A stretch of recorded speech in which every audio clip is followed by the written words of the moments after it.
¿Qué tal? ¿Cómo están? Bienvenidos a 8 Magazine Ávila. Aquí estamos con ustedes fieles a la cita. Vamos a compartir un tiempo de televisión que esperamos les entretenga y les interese.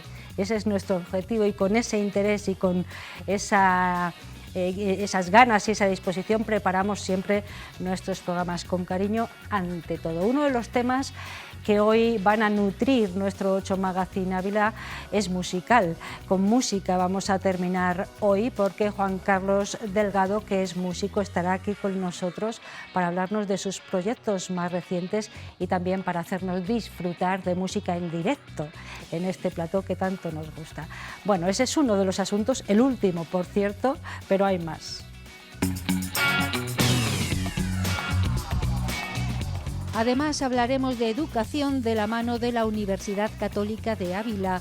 Hoy nos centraremos en el trabajo del Grupo de Investigación Biomicrob, de biomicrobiología de esta universidad. En una época en la que una buena parte de la población padece alguna enfermedad estacional, también vamos a reflexionar sobre la repercusión psicológica de la enfermedad en una persona. ¿Qué nos pasa desde el punto de vista anímico y emocional cuando estamos enfermos? Chelo Díaz nos lo contará. Y tendremos un tiempo para hablar de patrimonio con Jorge Díaz, hoy sobre los restos del convento de San Bernardo, en Tiñosillos. Todo eso, esperamos que de verdad les interese y que estén ahí con nosotros hasta el final. Vamos a empezar hablando de educación, tan importante. Gracias a la Universidad Católica de Ávila, de forma periódica, tenemos un espacio expreso para hablar de educación. Educamos, los llamamos. Y hoy vamos a seguir hablando y manteniendo una línea que ya teníamos pues, al terminar el año 2023, porque vamos a hablar de investigación. Se hace mucha y muy profusa en la Universidad Católica de Ávila. Hoy nos acompaña Alessandra Díez. Buenas noches. Buenas noches. Bueno, para que ustedes sepan quién es Alessandra, es la directora, nada menos, de un grupo de investigación de biomicrob, que es de biomicrobiología, entiendo. Sí, bueno, ahora sí nos explicamos un poquito porque aúna como 3 pilares realmente. Vale, porque además tú también eres directora de un máster que me parece muy interesante, de biotecnología agroalimentaria, ¿no? Que está a la orden del día y que es fundamental porque es un sector primario, ¿no? Claro. Sí, y además es un sector que se tiene que apoyar de la biotecnología para satisfacer hoy en día todas las demandas que existen y que además esté en concordancia con esos objetivos de desarrollo sostenible o, por ejemplo, también con la Agenda 2030, la cual es muy importante dentro de lo que es la Unión Europea. Desde luego que sí, y además la tenemos que tener bien presente y creérnoslo. Sí. Eso es muy importante. Bueno, vamos a empezar hablando, si te parece, Alessandra, de quiénes conforman este grupo de investigación, qué perfil tienen las personas que forman este grupo. Pues actualmente el grupo Biomicrob, en este caso lo conforman 5 personas, 2 de ellas somos doctoras, en este caso está mi compañera Isabel García, cuya tesis se ha vinculado para el estudio o en el estudio de la microbiota asociado a viñedos y también se ha especializado en obtener levaduras para la importancia que tiene dentro de este sector. La otra persona que es doctora, en este caso soy yo misma, que yo en mi caso me he doctorado sobre todo en el ámbito de la microbiología y la genética molecular en el desarrollo de biofertilizantes microbianos para mejorar cultivos, pues cultivos como cereales, como leguminosas, mediante el uso de bacterias que sean beneficiosas y que además existen en la naturaleza.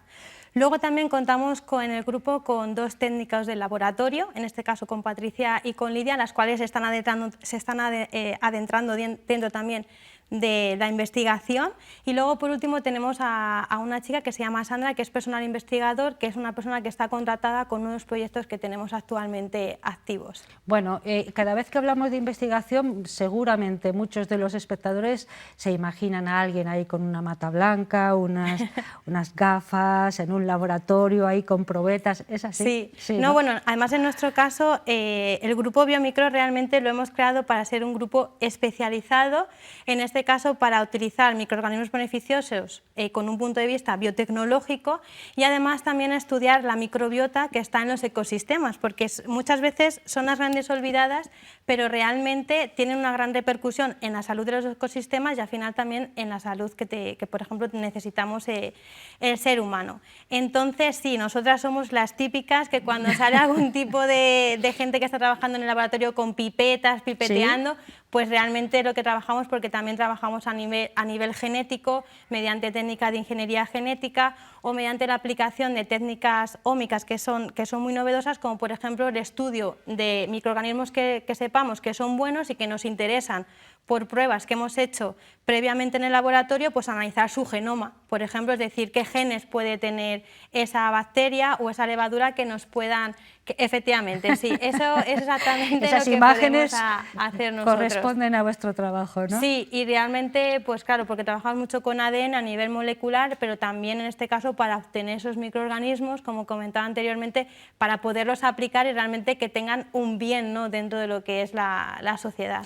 Alessandra, bueno, háblame un poco de las líneas de investigación que abordáis ahora mismo dentro del grupo. Dentro del grupo tenemos varias líneas, en este caso una bien marcada tenemos, porque nos movemos dentro del sector agroalimentario y que está asociada a algunos proyectos que hemos tenido, y en este caso es sobre todo buscar esos microorganismos que se puedan utilizar propiamente en las propias tierras de los agricultores, ya sean, como comentaba, dentro del sector vinícola o dentro, por ejemplo, de la cerealista, como también hemos tenido un proyecto asociado con el estudio en La Moraña, por ejemplo, de tierras asociadas al cultivo del trigo, y también en este caso estamos vinculadas también o estamos interesadas y estamos escribiendo ahora proyectos para buscar microorganismos que se puedan utilizar, por ejemplo, para combatir plagas fúngicas, como por ejemplo la botritis, que en este caso afecta a muchos tipos de cultivos y uno de ellos, por ejemplo, es la fresa, que aquí la fresa en Ávila tiene sí, una en la zona del Valle Amblés es fundamental. Es muy importante. Entonces, bueno, pues tenemos estudios que además esos estudios derivan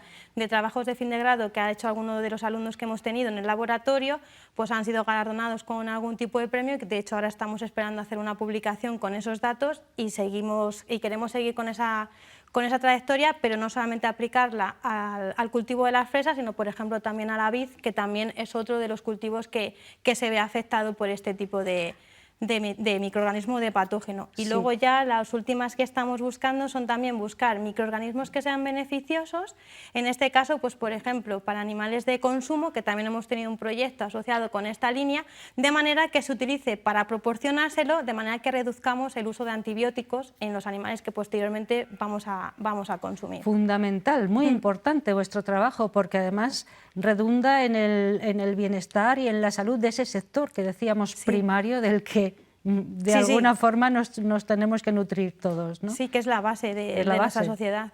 Claro, bueno, luego hablamos de esa producción científica, de esas publicaciones que me mencionabas, pero ¿qué objetivos os habéis marcado? En este objetivo como grupo, porque somos un grupo bastante joven, de mujeres, me parece. Bueno, sí, pero eso ha sido fruto de la casualidad, todas. Pero de momento sí somos cinco mujeres que estamos en el grupo, pero estamos abiertos a cualquier tipo de miembro o miembro que quiera formar parte del grupo. Y bueno, como objetivos, pues aunque seamos un grupo que hemos echado a andar prácticamente recientemente, pues nuestro objetivo es también consolidarnos y ser específicos. Eso sí que es una cosa que nos hemos marcado, de esos tres pilares que conforman el nombre de Biomicrob, pues focalizarnos en ellos, mejorar en ellos, no quedarnos obsoletas y realmente pues orientarnos hacia sobre todo esa agricultura sostenible que, como comentaba anteriormente, tiene que seguir con concordancia con las políticas europeas, de manera que se mejore, por un lado, esos ecosistemas, ¿no?, y esa agricultura sostenible que tenga una repercusión beneficiosa en la salud de las personas. Estamos hablando con Alessandra Díez, que es la directora del Grupo de Investigación Biomicrob de la Universidad Católica de Ávila. Decíais que sois muy recientes, no sé cuándo habéis comenzado. Pues realmente trabajando nos hemos consolidado hace unos cuantos meses, tenemos menos de un añito, pero en este caso tenemos mucha trayectoria, en este caso Isabel y yo. Entonces dijimos, bueno, pues si hacemos cosas en común, ¿por qué no nos vamos a juntar y crear algo que al final trabajamos dentro del mismo sector? Y entonces dijimos, pues para adelante. La verdad que estamos muy entusiasmadas, también el resto de los miembros del grupo, y con muchas ganas de trabajar, con mucha ilusión y bueno, para ir consolidándonos también como decía, dentro de esa área un poco más específica y no ser, por ejemplo, a lo mejor pues de otras áreas, sino ser en este caso específicas de ello. Bueno, me hablabas un poco de las líneas de investigación que estabais abordando. Yo te iba a pedir que me contaras los proyectos que actualmente tenéis entre manos, pero bueno, ya me has venido hablando de ellos. No sé si así a medio plazo tenéis algo más. Sí, bueno, ahora también tenemos 2 proyectos del Centro de Transferencia de la Diputación de Ávila, que todavía están en activos. En este caso, uno de ellos también está asociado con la Universidad de Valladolid, que está también asociado con Yemas, por ejemplo, y con Raíz Cuadrada como empresas. Y luego también tenemos otro en el que estamos desarrollando una bebida probiótica, en este caso con la que sería Elvira García, que está situada en El Barraco. Y luego estamos, bueno, ahora en unas semanas se va a finalizar una convocatoria en la cual nos vamos a presentar buscando sobre todo esos microorganismos para proteger a los cultivos de esa enfermedad que había comentado anteriormente en el caso de la botritis. Entonces eso es lo que tenemos ahora mismo en mente y, por supuesto, si salen futuras convocatorias, pues allí seguramente que presentaremos algún tipo de proyecto para ver si conseguimos financiación. Claro, una vez que tenéis ese proyecto finalizado o que ya ha dado resultados, ¿eso cómo lo ponéis en común en la sociedad o en este caso para los agricultores? No sé mediante qué mecanismos eso se hace de todos. No sé. Claro, en este caso muchas veces lo que también otra de las cosas que perseguimos con el grupo y que también hemos hecho alguna cosa ya es sobre todo hacer una divulgación científica, es decir, de nada sirve realmente que nosotras estemos en un laboratorio o cualquier otro tipo de investigador o investigadora si realmente no se transmite todo el conocimiento que tenemos realmente, pues como estamos indicando los agricultores. Por eso participamos en diferentes tipos de actividades, por ejemplo, en este caso hemos también hecho talleres para que conozcan, talleres por ejemplo educativos, pero también intentamos en este caso cuando hay a lo mejor congresos en los cuales hay empresas que están vinculados con este sector, acercarnos y sobre todo en este caso por ejemplo con el Centro de Transferencia de Conocimiento desde la Diputación también se busca exactamente esto, es decir, lo que nosotros somos capaces de hacer en el laboratorio que realmente tenga una repercusión de una mejora en esa empresa y entonces ahí también tenemos esa puntualización o esa vinculación en la que también nos estamos desarrollando junto con empresas de aquí abulenses. Claro, eso es parte de la producción científica, ¿no? Estáis ahí sesudamente trabajando en el laboratorio, pero eso ha de ser algo bueno para toda la sociedad. Háblame un poco de esa producción, me hablabas de publicaciones, de cosas que estáis haciendo y que son referentes, entiendo, claro. Claro, en este caso, dentro de lo que es la investigación, tener publicaciones científicas es muy importante para luego poder conseguir proyectos. Entonces, en este caso, pues estamos trabajando en ello para ir publicando de manera que también vayamos teniendo como una especie de estatus, entre comillas, de manera que nos permita acceder a otro tipo de convocatorias, porque esto es muy importante. Pero claro, sin perder justamente esa vista, porque por un lado tenemos que tener ese aval científico que nos lo dan las publicaciones para también poder pedir los proyectos de investigación, pero como comentaba, tampoco podemos perdernos con esa divulgación de que realmente tenga esa repercusión. En cuanto a artículos, pues recientemente mi compañera ha sido líder de un artículo que ha publicado vinculado con la microbiota de esos viñedos. Estamos justamente preparando otro fruto de esos trabajos en los que hemos obtenido microorganismos para proteger en este caso a la fresa frente a diferentes tipos de patógenos, siendo uno de ellos botritis, y estamos pues generando, porque al final en la ciencia no podemos pararnos mucho porque si no nos quedamos obsoletos. Una maravilla escuchar a Alessandra Díez, ella es la directora del grupo de investigación Biomicrob de la Universidad Católica de Ávila. Están trabajando en muchos ámbitos relacionados con la agroalimentación. Nos ha estado contando parte de su trabajo, pero desde luego debe ser ingente y muy interesante. Enhorabuena por el trabajo, trasládaselo también a tus compañeras y muchas gracias por estar aquí. Muchas gracias. Bueno, vamos a hacer una pausa, la primera para la publicidad. Volvemos enseguida para hablar de psicología con Chelo Díaz, que hoy la tenemos un poco malita y va a estar por Zoom, porque además vamos a hablar de cómo gestionamos la enfermedad desde el punto de vista psicológico. No se vayan.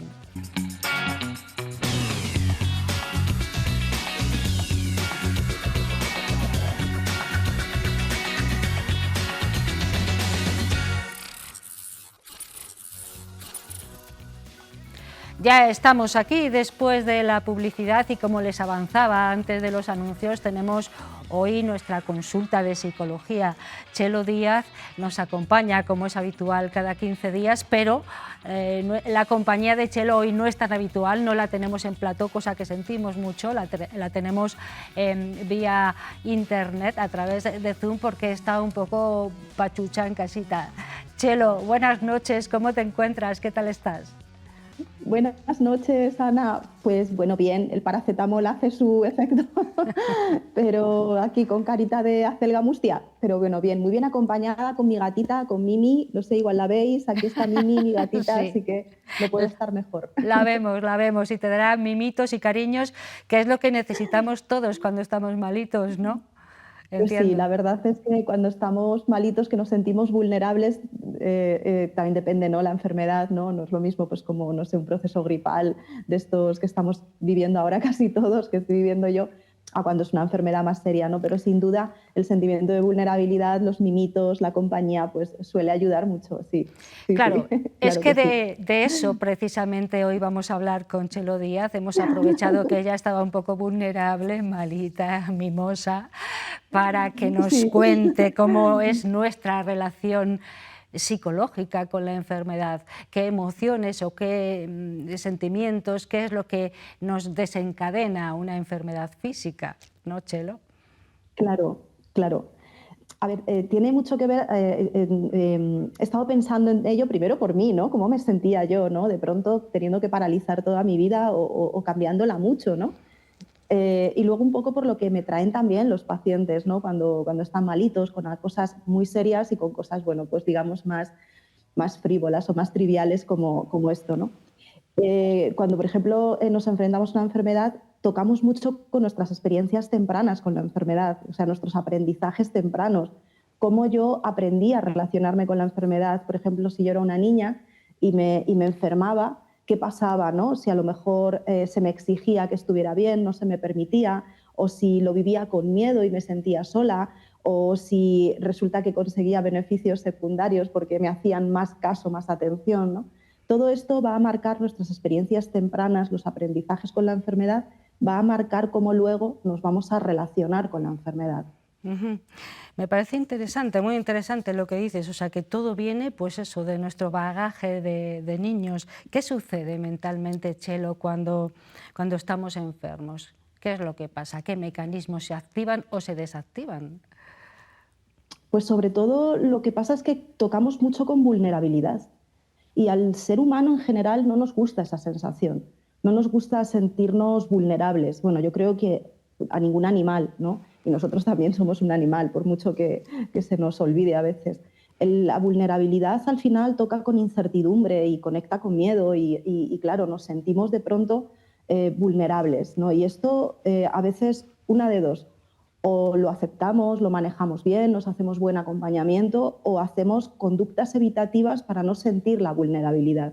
Y ahí pues podemos meter cualquier estrategia de control, ¿no? Desde esto, ¿no? Desde no permitírmelo y exigirme estar bien, igual, bueno, simplemente vivirlo con pánico, por ejemplo, las hipocondrías, ¿no?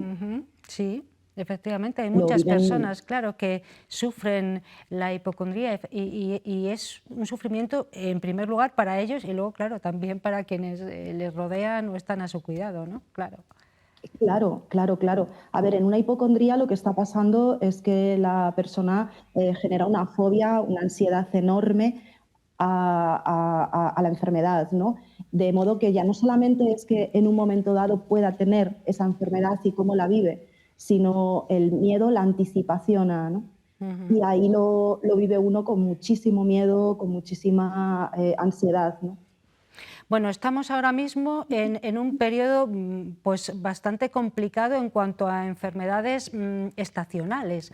Bueno, gripes, pues es el caso tuyo, ¿no? Dolencias, bueno, que son propias de la estación del invierno en la que nos encontramos. Hay muchos virus, bacterias flotando por ahí, pero luego hay otras enfermedades crónicas o más complejas que imagino yo que también generan otro tipo de sentimiento. Hablábamos de vulnerabilidad, pero también ahí se puede mezclar la frustración o el miedo, ¿no? La Claro, inseguridad, claro, no sé. claro. claro. Claro. De hecho, la vulnerabilidad pues, es un tipo de miedo, ¿no? Pero claro, la frustración es de la familia de enfado, porque a lo mejor, es que depende, ¿no? Si yo me miro a la enfermedad y me la miro desde esos aprendizajes tempranos y me la miro, por ejemplo, con exigencia, lo que va a pasar es que no me voy a permitir estar, por ejemplo, enfermo o enferma y lo voy a vivir con frustración, que es un tipo de enfado, es de la familia de enfado. Frustración y enfado no es lo mismo, pero es de la familia de enfado ese sentimiento. Si, por ejemplo, yo en mis experiencias tempranas, por ejemplo, aprendí que se me hacía más caso, que se me atendía más, que era más vista, ¿no? Hay un beneficio secundario de atención, pues probablemente hoy de adulta, cuando me ponga malita, voy a buscar eso, voy a buscar la atención, me voy probablemente a victimizar, incluso en casos extremos hay personas que utilizan la enfermedad como manera de llamar la atención. Y en cuanto a la vulnerabilidad, si lo Perdón, vivo con miedo... ¿cómo se llamaría eso cuando utilizamos la enfermedad para llamar la atención, Chelo? Bueno, es que es un beneficio secundario, más que llamarse de alguna manera, es un beneficio secundario, es decir, algo que de base no es bueno, como estar enfermo, ¿verdad? No es bueno, la persona no disfruta estando enfermo, ¿no? Pero sin embargo me aporta beneficios secundarios, por ejemplo esto, ¿no? Que recibo más atención, me entro en un juego de rol en el que me victimizo, ¿no? Y a través de la enfermedad pues consigo pues, atención o ser atendida o atendido. Me pongo Sí, femenino claro, porque soy claro. yo. No hay hombres y mujeres, pues podemos hacer esto, ¿no? Tiene mucho que ver con estos aprendizajes, ¿no? Si yo he aprendido, y no es que tenga un nombre, seguro que tiene nombre, algún síndrome por ahí, ¿no? Pero en principio es más un beneficio secundario. Y ahí se puede dar a veces en algunas personas que la enfermedad de pronto pues es la manera en que consiguen ser vistos. Pero esto es inconsciente, no es consciente. Esto muchas veces en consulta lo vamos viendo y sacando de decir, oye, ¿te diste cuenta? Fíjate, ¿no? ¿Qué te aporta esto? Y a veces pues va saliendo, ¿no? Y otras veces no, ¿sí? Otras veces no hay beneficio secundario. Y cuando tenemos, por ejemplo, un diagnóstico de una enfermedad crónica o grave, ahí lo que nos va a tocar hacer siempre es un duelo por el trocito de salud perdida. No es lo mismo un proceso gripal como estoy yo, que puede ser más o menos largo, más o menos incómodo, a que de pronto un diagnóstico de algo serio, que voy a tener que hacer duelo perdón, de un trozo de salud perdida, ¿no? ¿Y ese duelo cómo deberíamos hacerle, Chelo? ¿Ese duelo al que te refieres? Sí. Como hacemos todos los duelos, cómo yo me enfrento a la pérdida, ¿no? Ahí también volvemos a los aprendizajes, ¿no? ¿Cómo me relaciono con la pérdida? ¿Cómo me relaciono con la impermanencia? ¿No? Con que es verdad que la vida está en continuo movimiento, que estamos continuamente, pues a veces perdiendo, ¿no? Perdiendo juventud, ¿no? Perdiendo a cada momento, estamos perdiendo vida, ¿no? O cómo me relaciono con la pérdida. Si la persona es más flexible cognitivamente, va a tener más capacidad de hacer ese duelo, de aceptar. Si la persona es muy rígida y no se lo permite y no se da permiso y es muy exigente, pues va a hacer un duelo más complicado y a veces va a necesitar incluso ayuda para hacer ese duelo. O sea, ese duelo no siempre necesita ayuda, pero a veces necesita ayuda porque la persona se enrosca, ¿no? No puede, ¿no? Claro, estamos hablando ya de enfermedades más graves y enfermedades crónicas, ¿no? Claro, eso es muy complejo. Claro, o porque a lo mejor, ya no solamente porque tengo que hacer el duelo, que eso siempre, sino porque a lo mejor el miedo me secuestra de tal manera que entro en pánico, me siento tan vulnerable que necesito apoyo, ¿no? Para, digamos, un poco como encontrar mis propios puntos de apoyo dentro, para recuperar la seguridad en mí, porque a veces la enfermedad da mucho miedo, hay enfermedades que dan mucho miedo y es normal que lo den. Vamos a ver, es que es lógico, ¿no? Que nadie sienta que las emociones son signo de debilidad, las emociones son señales de tráfico para caminar por la vida, las emociones no son buenas ni malas, son necesarias, los sentimientos, y ante algo tan potente como la enfermedad es normal que se nos muevan muchos sentimientos, muchos, pero si ya se nos mueven cuando nos tenemos que quedar una semana en casa encerrados, ¿sí? y ya se nos mueven y ya Desde luego que tenemos sí. que lidiar con todo eso, ¿no? Cambiar la rutina del día a día y sentirnos, como bien decías, tan vulnerables, tan débiles en algunos aspectos. Mencionabas antes que era igual, hombres o mujeres, ¿es igual? ¿La enfermedad transita de la misma manera en hombres y en mujeres? Sí, porque somos iguales. Lo que pasa que sí que es verdad que hay como unos mandatos culturales, como unos aprendizajes, vamos a decirlo así, que de alguna manera no lo vivimos igual, pero más por aprendizajes que por realidad. Hombres y mujeres nos sentimos vulnerables igualmente. Lo que pasa que es verdad que parece ser que nosotras tenemos unos permisos a sentir algunas emociones que culturalmente a los hombres no se les ha dado, ¿no? Esos permisos. Pero no porque no lo sientan, no porque ellos no sientan miedo o porque no sientan frustración o porque también sus aprendizajes tempranos son diferentes. Imagínate que yo era un niño pequeñito y a lo mejor cuando me ponía malo, pues a lo mejor en casa, por las dinámicas de casa, se me exigía como, venga, va, venga, anímate, venga, y no se me dejaba estar malo a lo mejor, ¿no? O he aprendido de mi mamá que la primera que estaba mala no se lo permitía a ella, se pintaba, se arreglaba y salía y no se permitía estar mala, no se permitía parar y descansar, ¿no? Pues esos aprendizajes tempranos van a estar ahí. Y es verdad que ellos tienen un poco más marcado esos no permisos, ¿no? Hemos estado hablando de qué sucede mentalmente, psicológicamente, cuando estamos enfermos y hemos hablado de frustración, vulnerabilidad, miedo, tristeza, inseguridad, un estado de ánimo bajo. Bueno, vamos a ver cómo podemos contrarrestar todos estos elementos que aparecen de forma necesaria, como bien decías tú, en un proceso de enfermedad. Puede ser más leve, puede ser una gripe, como estás tú transitando ahora, o puede ser una enfermedad más grave que ya requiere un duelo, como decía. Pero bueno, elementos que nos puedan ayudar a contrarrestar ese estado de ánimo bajo, y también aquellos cuidadores, qué es lo que deben o no deben hacer cuando la persona que tienen al lado está enferma. Qué difícil también el rol del cuidador, ¿verdad? Claro. Pues porque no en todas las enfermedades es necesario un cuidador. Bueno, yo tengo aquí a mi gatita, a Mini, pero bueno, sí que, bueno, en primer lugar, la persona que está malita, que está enferma, ¿no? Lo primero es aceptar. Mira que nos cuesta, parece de básico y parece de perogrullo el aceptar, pero es que no lo hacemos. Si tenemos un sistema inmunitario que viene con nuestro organismo, que viene con nuestro cuerpo, es porque la enfermedad forma parte de la experiencia de vida. Es porque nuestro organismo ya prevé que va a tener que lidiar en algunos momentos con enfermedad. Traemos un sistema inmunitario integrado. Entonces, lo primero, aceptar que va a haber momentos en los que voy a lidiar con ciertas enfermedades más o menos importantes. Esto de base, que puede parecer como de perogrullo, pero es que no. Es que No, es muy importante, sí, lo que dices, claro. Claro, ¿qué hago yo peleándome con que me he puesto mala? Pues no, es como, pues es lo que hay, acepto. Y a partir de ahí acompaño. Es decir, mi cuerpo de pronto tiene unas necesidades. Es que cualquier animal en la naturaleza, cuando está enfermo, su prioridad es él mismo. Y nosotros, cuando estamos enfermos, o muchos de nosotros, no somos nuestra prioridad.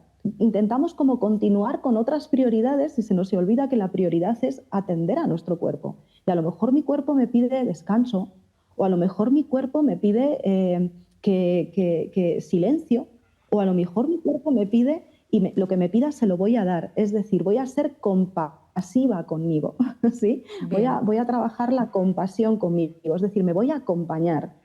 Y a partir de ahí, lo que necesite, si necesito descanso me lo doy, no me juzgo, no me critico. Y luego, en los momentos en los que no hay síntoma, porque es verdad que en la enfermedad, cuando hay síntomas, es muy incómodo y ahí es donde... Pero cuando no hay síntoma, como yo, que me toma mi paracetamol y estoy como un poco en otro lugar ahora, sí, estoy como en el país de las maravillas, sí, cuando me pase el evento ya será otra cosa. Pues en esos momentos, pues a lo mejor puedo aprovechar para igual hacer cosas, pues leer, yo estoy leyendo, estoy aprovechando para hacer cositas en esos momentos que no hay síntoma, ¿sí? O sea, ante todo, aceptación, me acompaño y disfruto de los momentos de no síntoma. A la persona que tiene que acompañar, pues su función un poco es, aquí estoy, si necesitas, me dices.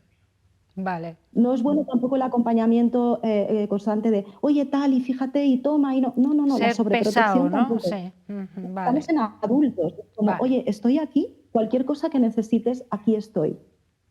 Sí, ese es el punto en el que estoy, te doy la mano, pero tampoco me agoto el cuidador. El cuidador también tiene que cuidarse. Y la manera es, aquí estoy, lo que necesites, Y el que está enfermo tiene que saber pedir cuando lo necesita. Oye, pues mira, necesitaría, oye, de verdad, hoy que me prepararas, yo qué sé, la cena porque es que no me veo con fuerzas. O no, estoy bien, no, voy. Sí. Vale, vale, vale. Sí, ahí he dado un poco la pauta. Muy bien, pues ha quedado bastante claro todo esto que nos ha contado Chelo sobre y en torno a la enfermedad. Muchas personas están malitas con más o menos gravedad, algunas son enfermedades estacionales, se pasarán en una semana, otras son enfermedades ya más constantes, crónicas en algunos casos, más graves, que requieren un duelo, como nos decía Chelo.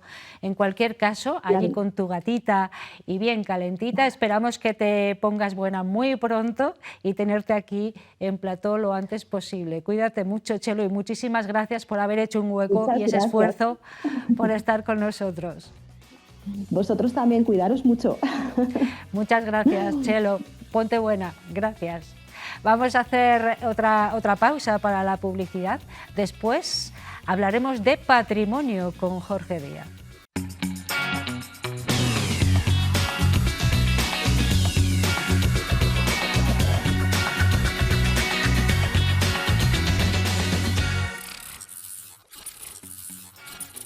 Ya estamos aquí, después de los anuncios, de esos consejos que vienen bien también, oiga, aquí en plató muy bien acompañados porque Jorge Díaz, que es arqueólogo y guía de turismo, nos acompaña porque ahora tenemos una sección en la que hablamos de muchas cosas que a veces tenemos muy cerca y que no valoramos lo suficiente.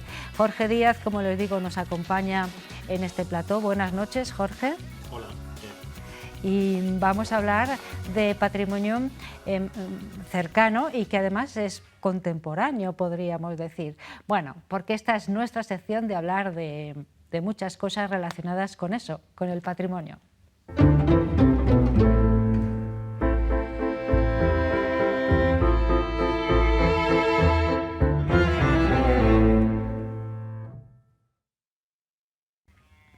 Así lo indica esta cabecera. Iba a decir, vamos a hablar de piedras, pero es que hablamos de muchas más cosas además de piedras. Hoy sí, piedras que conforman monumentos arquitectónicamente muy interesantes, ¿no, Jorge?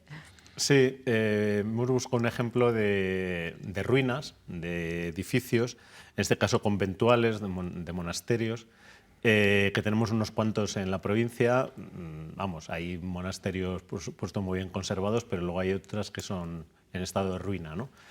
Y concretamente, pues queríamos hablar de uno que no es muy conocido y que, bueno, pues es de esos recorridos que se pueden hacer por la provincia para visitar este tipo de vestigios. Nos podemos ir a Tiñosillos, a sus pinares, que además están muy bien aprovechados, también resineros, etcétera, etcétera, y nos encontramos ahí las ruinas de un convento que le llaman de San Bernardo, pero que en realidad se llama de Nuestra Señora de los Ángeles, en Tiñosillos, ¿no? Sí, esto es una fundación ya muy tardía, no es de estos monasterios que tenemos en Ávila capital o en muchas de las villas que hay en la provincia, que eran bajo medievales, incluso medievales, sino que ya es una fundación tardía del siglo XIX, a finales, 1884 aproximadamente. Por lo tanto, estamos hablando de restos contemporáneos, podríamos decir. Sí, ya son restos contemporáneos. Pero dan muestra un poco de la tendencia que tenían las fundaciones, bueno, de tener dos tendencias, ¿no? Había fundaciones que se creaban en los sitios más prósperos, que es, por ejemplo, en Ávila, en Arévalo, en el Barco de Ávila, en Piedrahíta, en los cuales pues, buscaban un poco estar en el punto de poder, ¿no? Donde estaban las villas principales, y en cambio otras fundaciones que buscaban algo que todas las órdenes intentaban, ¿no? Que era alejarse del mundanal ruido y estar un poco aisladas y hacer vida en comunidad, en sitios aislados, etc. Este sería el segundo caso, el de Tiñosillos. Claro, porque está un poco a las afueras, ¿no? En los Pinares, es un enclave muy bonito, ¿no? También. Y ese contraste, ¿no? Del monumento. Claro, sí, porque ellos, bueno, es un monasterio femenino en el cual intentaron crear de la nada. Yo imagino que lo que hicieron fue eliminar el pinar que había en ese punto y trayendo aguas con un sistema hidráulico muy complejo, pues consiguieron crear lo que dicen que era un vergel, o sea, una zona como muy ajardinada, con huertas, etcétera, donde poder sobrevivir, porque estas fundaciones trataban también de ser eso, ¿no? Un sitio donde tener todos los medios posibles para sobrevivir, ¿no? Ahí estamos viendo algunas imágenes que tú además nos has hecho llegar, que tú has grabado, de los restos de ese convento, ¿no? ¿Cuándo quedó deshabitado y por qué no se cuidó, no se preservó? No sé. Claro.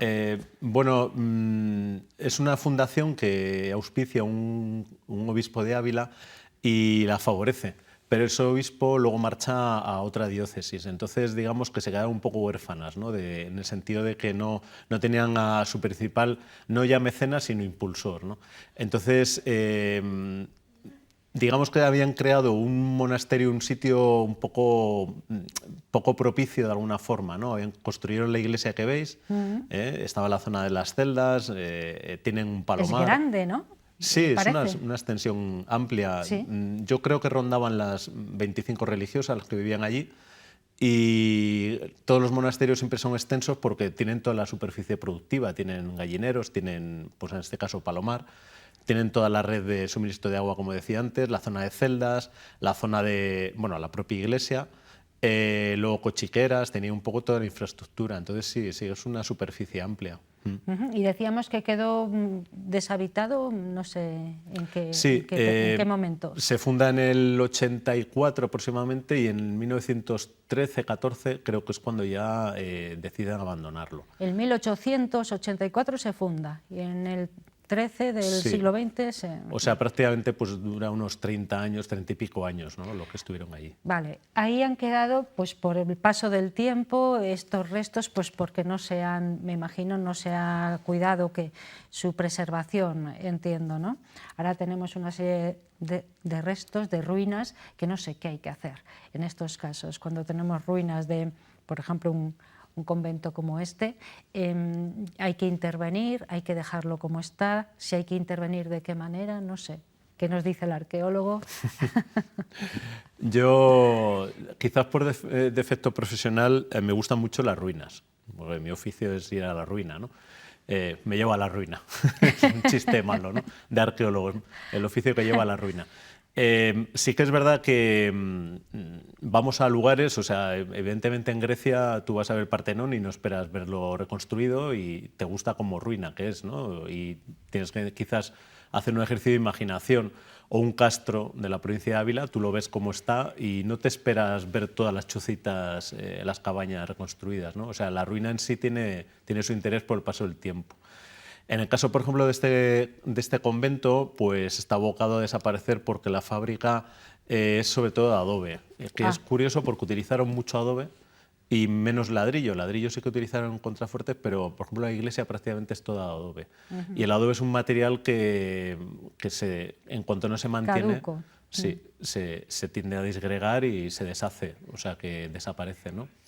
Y yo estas ruinas las vi hace ya una serie de años y se nota el paso del tiempo. Entonces, digamos que ya queda poco de lo que es la estructura del convento, y algunas veces sí que se ha hablado de la espadaña de la iglesia o de los muros que quedan todavía, consolidarlos. No es restaurarlo, no es que vuelva a ser un templo ni que esté techado, pero quizás los paredones principales y la espadaña consolidarla y que quedase como un testigo. O sea, mantener lo que todavía está en pie e intentarlo fortalecer, ¿no? Digamos, para que se mantenga. Se utiliza a veces unos términos que es ruina visitable, o sea, es algo que tú puedes visitar sin peligro, porque no deja de ser una ruina, ¿no?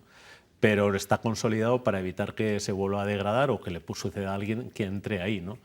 Pero es un poco la alternativa a una demolición, porque son restos que son peligrosos si la gente deambula de alguna forma. Hoy en día tú puedes ir ahí, excepto a lo mejor esa zona de la iglesia, que entres dentro y tal, el resto no hay problema, son muros bajos, pero siempre hay esa posibilidad, ¿no? Estamos hablando del convento de San Bernardo, conocido así en Tiñosillos, aunque es de Nuestra Señora de los Ángeles. ¿Qué monjas eran las que habitaban este convento? Eran trapenses, entendías como, creo que las trapenses surgen de las benedictinas, y yo he leído que este fue el primer monasterio trapense que hubo en España femenino, No sé si hay precedentes de esto, porque luego hay otro trapense en Arévalo, pero sí que hablan que era trapense, vamos, que fue la primera fundación trapense, que venía todo desde Francia, que se hizo en España en la parte femenina, digamos. ¿Y está cerca de la población de Tiñosillos? Sí, está ¿Se puede ir caminando? un camino que se introduce en el Pinar desde el cementerio de Tiñosillos. Está como un par de kilómetros, yo creo, como mucho. Hay muchas ruinas de conventos o de otro tipo de arquitectura. Yo creo que podemos ver muchas. En Moraña hay muchas, y despoblados incluso, ¿no? Sí. Claro, lo que son conventos, las ruinas más conocidas quizás de conventos, el de Agustinos de Madrigal, que es monumental, porque además se conserva el claustro, que está consolidado. Eso es una ruina visitable.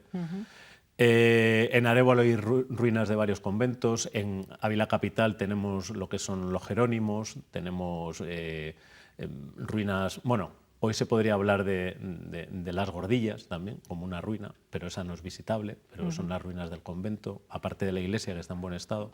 Entonces, sí, localizadas por diferentes puntos de la provincia hay conventos en ruinas, y luego otros que están bastante bien conservados, por supuesto. Bueno, hoy nos hemos centrado en uno que está en Tiñosillos, en medio del Pinar, que está junto a Tiñosillos, es el convento de Nuestra Señora de los Ángeles, lo que queda de él, ¿verdad? Porque lleva ya mucho tiempo deshabitado y el paso del tiempo ha ido haciendo que se deteriore y que ahora mismo sean ruinas. Este es el tema que hoy nos ha ocupado, pero en próximos programas vamos a hablar de otros asuntos, de personajes abulenses, porque creo que tú vas a estar muy ligado además a esto, ¿no?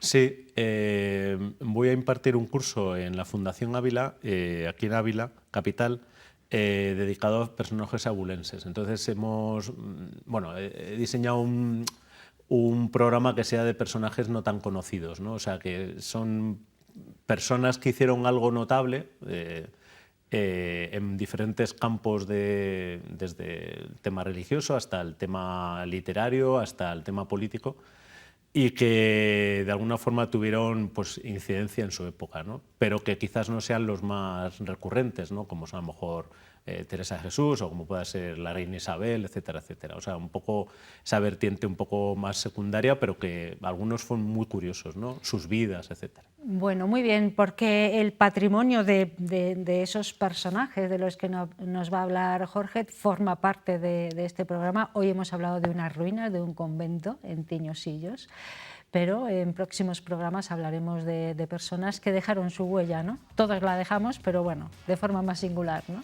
Sí, eso siempre partiendo de eso, de que todos dejamos una huella, claro. Y eso está claro, o ahora lo llaman energía o así, ¿no? Pero todos dejamos una huella y lo hace desde una persona que es panadera toda su vida y abastece de pan a la gente hasta un catedrático de universidad, o sea, es evidente, ¿no? Pero buscando quizás esas personas que por lo que hicieron dejaron una marca en la cultura abulense, pues hay mucho que rascar. Oye, y curiosamente ese curso que vas a impartir, ¿tiene todavía plazas? Para aquel que esté interesado sí. o aquella. Sí, porque se hacen turnos, entonces si hay gente apuntada, pues se pasa a otro turno. Y tal, ¿En Los Serrano? Sí, en Fundación Ávila. Vale, pues ya lo saben ustedes, si quieren participar de este curso que impartirá Jorge Díaz próximamente. De todas formas, él va a venir por aquí a contarnos cómo va la cosa. ¿Cuándo empieza el curso? Pues el 18 de enero. El 18 de enero, muy bien. Bueno, hoy nos ha ocupado este monasterio de San Bernardo, conocido por todos popularmente en Tiñosillos, pero hemos aprovechado para hablar de ese curso interesante del que conoceremos más cosas en otro programa, otro día. ¿Te parece bien? Sí, buscaremos así algunos comentarios. Curioso, vale, sí. Muy bien. Muchísimas gracias, Jorge, por haber estado aquí un día más y buena noche. Hasta pronto. A vosotros. Vamos a hacer la última pausa para la publicidad y después enfilamos la recta final, que será pues musical.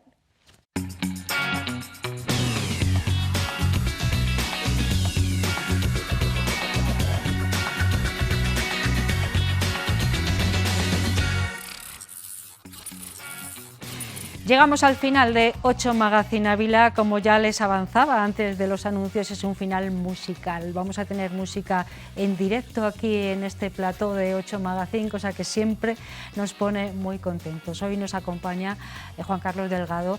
Él es un músico que ya ha pasado por aquí, que nos ha sorprendido con todo lo que puede hacer con este instrumento que ha traído y que tenemos preparado para que ustedes vean. Juan Carlos, muy buenas noches. Buenas noches, Ana. ¿Qué tal estamos? Pues muy bien. Gracias por estar aquí, por terminar con esa guinda del pastel tan bonita y tan interesante como lo que nos tienes preparado. Bueno, primero, esto no es un piano al uso, Juan Carlos. ¿O sí? No, es un teclado, pero es un teclado que se conoce como, o sea, pertenece al género de los teclados de producción. Entonces son teclados que están pensados básicamente pues, para poder hacer composiciones desde un estudio, para poder hacer con él pues desde una banda sonora para una película o para un programa como el de Vicente, por ejemplo, sí, o poder hacer una canción concreta para un determinado artista o cualquier trabajo de ese tipo. Pero sí que tiene un montón de posibilidades para directo, porque se le pueden preparar con unos presets que puedes manejar para ir saltando de uno a otro y tener ya preparadas las prestaciones que quieres que el teclado tenga en ese momento. Claro, hablaba del programa de Vicente, que es nuestro compañero Vicente García, que nos lleva a recorrer la naturaleza abulense, y la banda sonora es de Juan Carlos Delgado, ¿no? Así es. Bueno, claro, es un teclado muy especial, de aquí puede salir toda una orquesta entera. De hecho, sale, tiene dentro varias orquestas. Yo puedo elegir con cuántas orquestas tocar dentro de ciertos límites, pero puedo elegir los sonidos para que vayan funcionando en función de lo que pueda interesar para ese momento. Bueno, tú siempre has sido músico, has tenido mucha inquietud musical, Sí, tienes todavía. grupos de música y este instrumento ahora, pues me imagino que te ocupará buena parte de tu tiempo, ¿no? Sí, vamos, yo creo que es muy difícil que pueda acabar con las posibilidades que tiene, porque no se acaba nunca. No se acaba nunca. Está muy bien. Bueno, cuéntame un poco cómo se programa, cómo trabajas en él. Bueno, el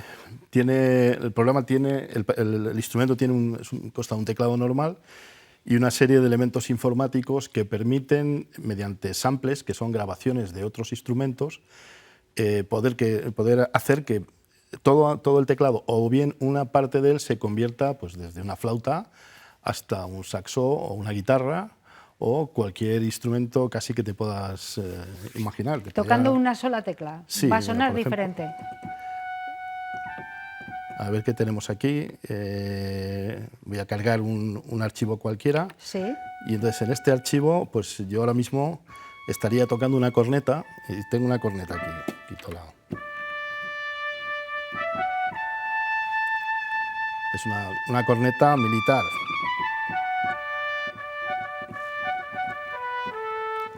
Es más o menos el sonido de la corneta.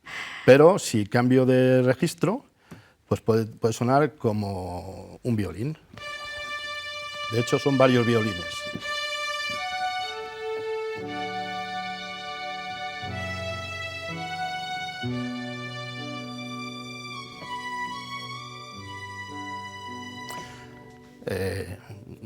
No acaba ahí el asunto porque puedo tirar, creo que esto puede ser una coral. Una coral de niños, ¿no? Sí, voces blancas. O combinadas, depende de a qué altura del teclado esté tocando, ¿no? En este caso, si estoy tocando por arriba,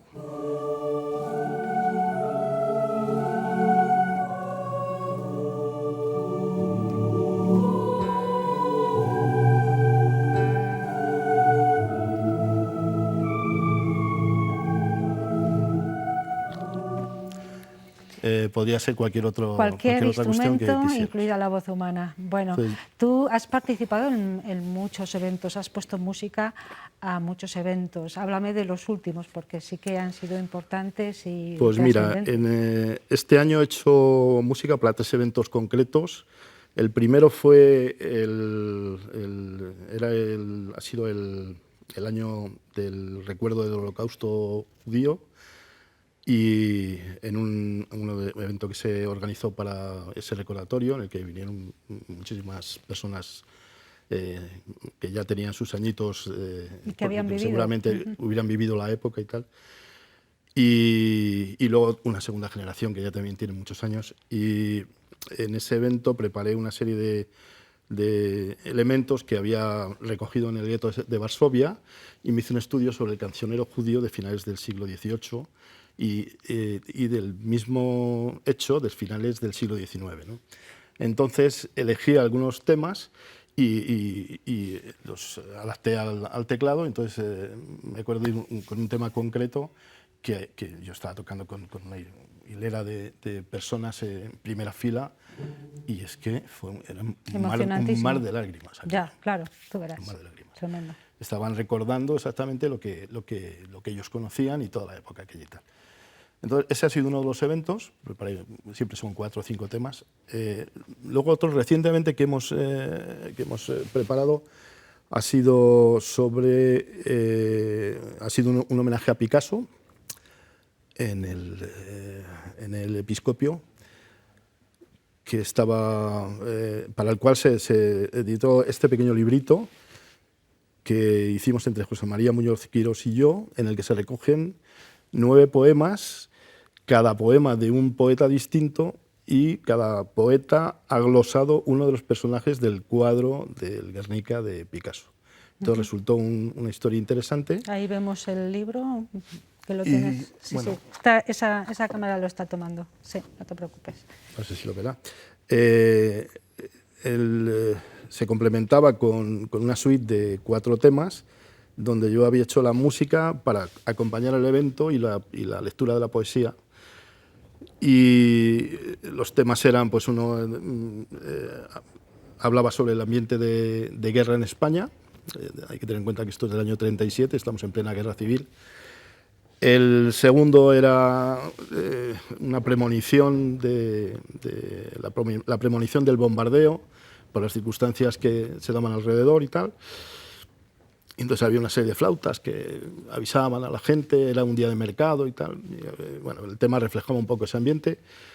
El tercero era el tema de la primera oleada de bombardeo, que era una oleada de pocos aviones que se dedicaron a bombardear la estación y el puente de salida de la ciudad.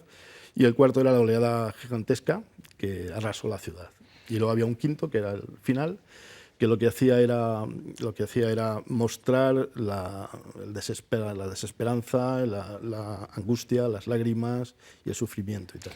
Bueno, y ha sido un último evento el que también Juan Carlos ha puesto banda sonora, que ha sido el homenaje a San Juan de la Cruz, junto con los carmelitas del CITES, y bueno, muy emocionante también. Todo eso, claro, tú tienes que documentarte previamente. Creo que además vamos a acabar con una de las obras que en ese homenaje a San Juan de la Cruz mostraste a todos, pero tienes que documentarte previamente, hacer un trabajo ahí muy importante de campo, ¿no? Casi. Suelo hacerlo. El tema era era diálogos con San Juan de la Cruz, y pues bueno, era de obligado sentido el documentarte sobre la música que sonaba en tiempos de San Juan de la Cruz. Entonces pues hice una investigación previa sobre Guillaume Dupont, la gente que preveía el asunto musical en el siglo anterior, que son la gente que enseñó y de las que se nutrieron los maestros de Tomás Luis de Victoria, ¿no? Que es contemporáneo de San Juan de la Cruz. Es muy difícil de pensar, yo no lo había asociado nunca hasta que hice esa preparación. O sea, son 2 vidas solapadas que vivieron en conjunto. Los 2 estuvieron dedicados intensamente a lo que hacía cada uno, pero no llegaron a conocerse, por lo menos que documentalmente hayamos se podido conozca, editar, que se sepa, ¿no? Que se sepa. Vale. Bueno, nosotros lo que queremos es escucharte una de esas obras con motivo de ese homenaje a San Juan de la Cruz. Tenemos que dar las gracias a tu equipo de músicos, porque creo que además venís de ensayar, tenéis además otra banda, ¿no? Sí, sí. Y han estado aquí ayudándote a subir todo esto. Gracias por estar aquí en plató. Es la gente de Overcraft. De Overcraft, claro, una banda de rock and roll, ¿no? Bueno, de pop, más que de rock and roll. Ahí andáis, ¿no? Vale, pues nosotros queremos despedirnos con la música de Juan Carlos Delgado, compositor, que además se nutre de todo el tiempo, de toda la época, que luego plasma en esta música con la que hoy vamos a poner el punto y final. Les damos las gracias, como siempre, por haber estado con nosotros en este 8 Magazine Ávila del 10 de enero. La semana que viene tenemos una nueva cita, el martes próximo. Aquí estaremos para compartir con ustedes un tiempo de televisión. Hasta entonces, cuídense mucho, sean todos lo felices que puedan, y ahora les dejamos con la música de Juan Carlos Delgado. Muchísimas gracias, Juan Carlos. Todo tuyo.